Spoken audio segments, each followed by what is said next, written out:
When people think about overland travel, they typically think about a Land Rover cruising through either the outback of Australia or through the Kalahari in Africa. These vehicles are very capable and they're very refined and they have a great road ride. They really leave you with much less fatigue at the end of the day than would a solid axle leaf sprung vehicle. So there's some real advantages still to using these types of trucks. But one of the things that I think is most important that's happened in the last couple years with Land Rover is they've had a huge improvement in reliability.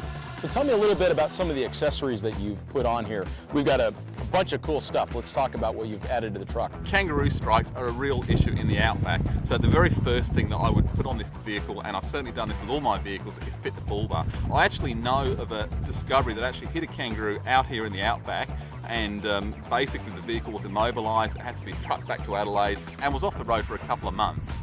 Now, the whole concept of the bull bar is obviously to protect the vehicle and prevent that from happening, and it certainly does that very, very efficiently. Obviously, it integrates very well with all the safety systems of the vehicle, provides a lot of protection for some of the underbody componentry, and also provides an ideal spot to mount things like the driving lights and the worn electric winch. Looks like we have a snorkel fitted as well. Well, absolutely. I mean, outback touring involves an awful lot of dust, and I do a fair bit of driving in the mountains around Victoria, in the southern states of Australia. And you know, we've got quite a few river crossings up in the high country there, and you know, not particularly deep, but when you enter the river crossings, invariably you're going down a steep track, and the front of the car does have a tendency to sort of nosedive into the water. So I really like that sort of added protection that the extra peace of mind. Yeah, most definitely.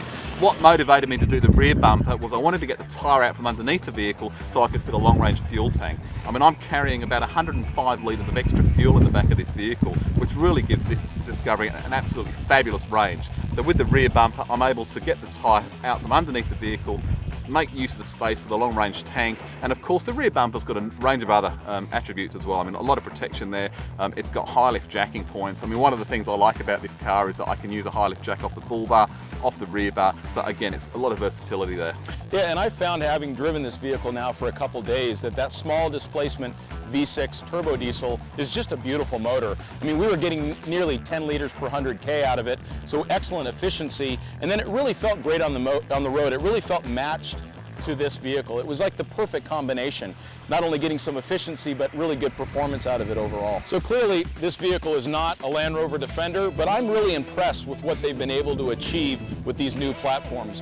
Really good traction. We're able to lift the suspension and gain additional ground clearance just with a push of a button. It has a great low range, really good transmission, and overall a very refined and low driver fatigue ride. So I give this truck a good thumbs up and look forward to testing it more out in the outback.